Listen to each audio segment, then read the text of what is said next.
Hey there, my name's Eli. I'm with Peace Fans. We're going to talk a little bit about putting chains on today. The Metris vehicle is rear wheel drive, so put the chains on the rear wheels.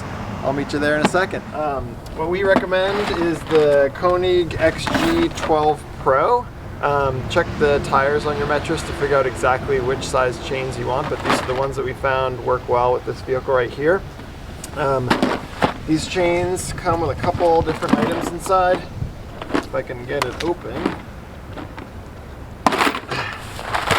Obviously the chains, you'll see right down there, there's a couple protective plastic caps to protect your rims. Something that you can kneel on, some plastic, and then some gloves. Obviously these are pretty inexpensive, so we have our own solution. I brought my own gloves and just a piece of foam that we cut out to kneel on as you're putting on the chains, just to keep your knees protected and stay dry while you're doing it.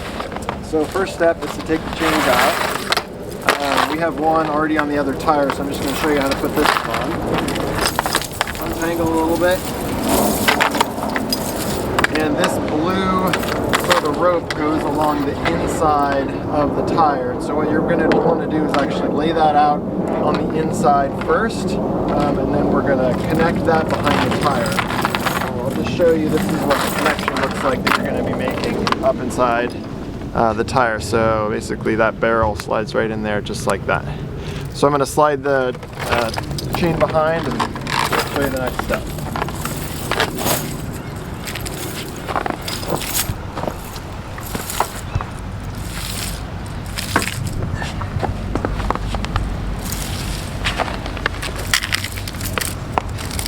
Okay, so I've got the chain position behind. One thing I didn't notice or to mention was you'll see this plastic Koenig. This is face down and facing forward. So when I loop this up, that'll be in position and facing outwards to do some of the tensioning.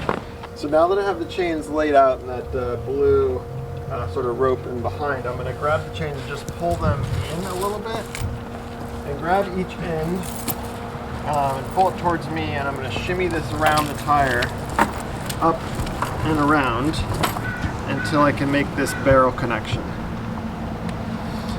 And the chains are still sort of accessible, and I can find the red link on one side and then this red hook on the other, and that's the first step in attaching the chains on the front, the outside of the tire.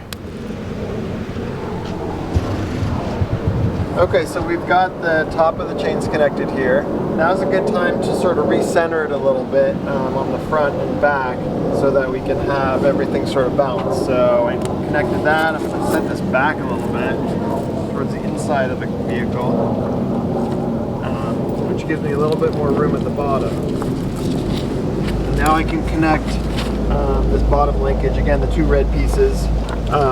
There's this little flipper here that you can open up, this latch, and that allows me to put the adjustable portion of this in. You can tighten it a little bit.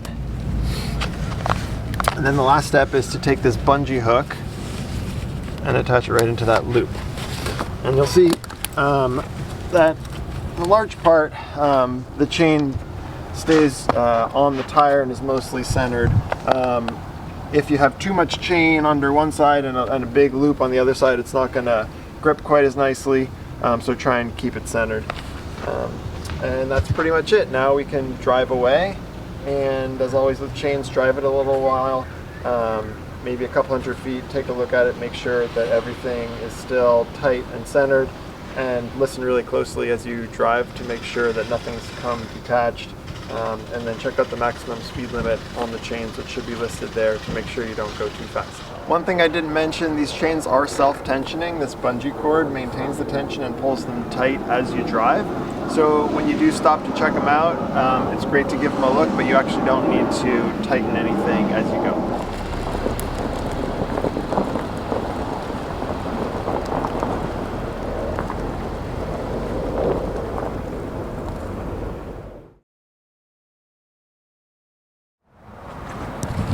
Okay, here we are. We made it to our destination safe and sound. So I'm going to take the chains off the tires. First thing to do is to unclip the bungee from the loop here, and that just recoils like that.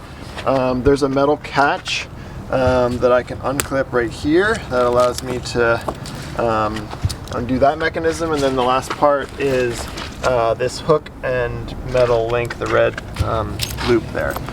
So it's unattached on this side, and then I need to unattach that barrel lock that's on the other side, and so that's opposite the hook and loop here.